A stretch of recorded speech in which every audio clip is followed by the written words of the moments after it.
Bismillahirrahmanirrahim. Assalamualaikum warahmatullahi wabarakatuh. Kembali lagi bersama saya Alif Fatur Rahman. Tentunya pada kali ini saya akan memberikan kritikan terkait tentang tugas komunikasi massa pada minggu selanjutnya, yakni tentang mengkritik makalah yang diberikan oleh teman sejawat kita. Kesempatan kali ini saya mendapatkan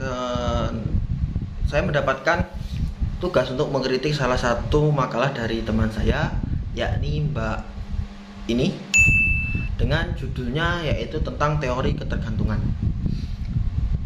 Kita menyadari bahwasanya pada zaman ini atau era digital ini kita sangat tergantung sekali dengan yang namanya pesan dan informasi yang diberitakan melalui berbagai media, entah media sosial maupun media cetak.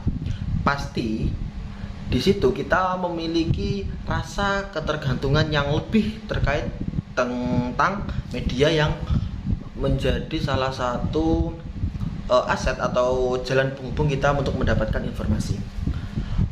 Akan tetapi kajian yang harus ditelaah dan diteliti terkait tentang proses ketergantungan ini merupakan salah satu hal yang wajib untuk kita pelajari. Karena kenapa?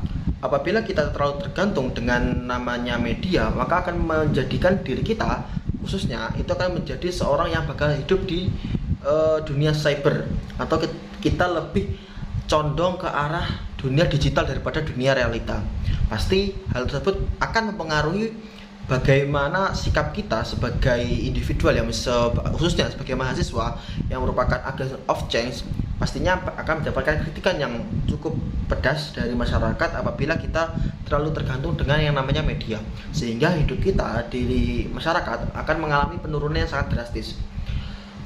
Untuk dari itu, setelah saya membaca makalah yang diberikan oleh Mbak Yuni, saya terbesit dalam benak saya terkait bagaimana proses teori ketergantungan itu disandingkan dengan teori proses selektif, yang mana teori proses selektif sendiri merupakan makalah yang saya buat, dan saya menyimpulkan bahwasanya teori proses selektif ini dapat dijadikan sebagai alternatif atau filter ketika kita ingin memberikan atau menyampaikan informasi ataupun berita dengan melalui media sosial, khususnya untuk diberikan kepada halayak umum atau komunikasi massa.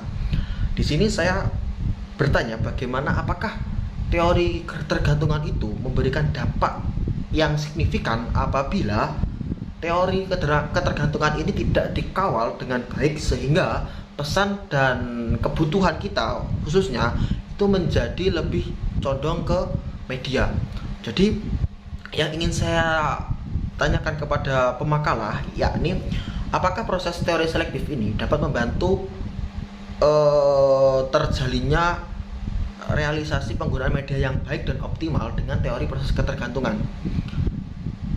Karena ketergantungan sendiri bagi saya memiliki makna yang memberikan cenderung berlebihan dalam suatu hal.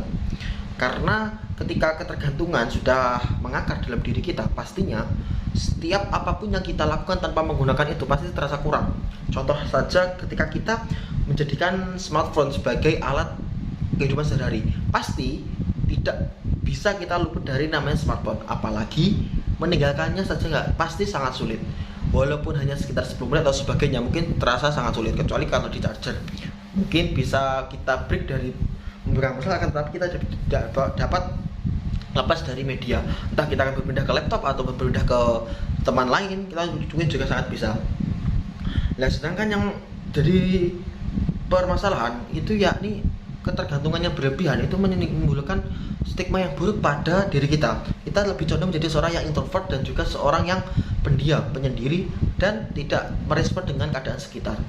Mungkin untuk pemakalah bisa memberikan pandangan terkait tadi yang saya tanyakan, apakah proses teori ketergantungan memiliki dampak yang signifikan terhadap penyebaran komunikasi massa, dan yang kedua yakni apakah teori ketergantungan dapat disandingkan dengan teori proses selektif dalam mengkaji atau memfilter semua pesan atau berita yang akan diterima dari berbagai media. Mungkin hanya itu yang dapat saya sampaikan, karena dengan juga pentingnya kajian tentang komunikasi massa, saya harap mendapatkan feedback yang baik, sehingga dapat menjadi cerminan untuk kita, dapat lonjakan kita untuk menjadi lebih baik dari sebelum-sebelumnya. Mungkin sekian dari saya, mohon maaf apabila ada kata-kata yang kurang berkenan ataupun kata-kata yang banyak salahnya, karena saya mengetahui, karena saya hanyalah manusia biasa yang tak luput dari lupa dan dosa, dan saya jauh dari kata sempurna. Wabillahi taufiq wal hidayah. Wassalamualaikum warahmatullahi wabarakatuh.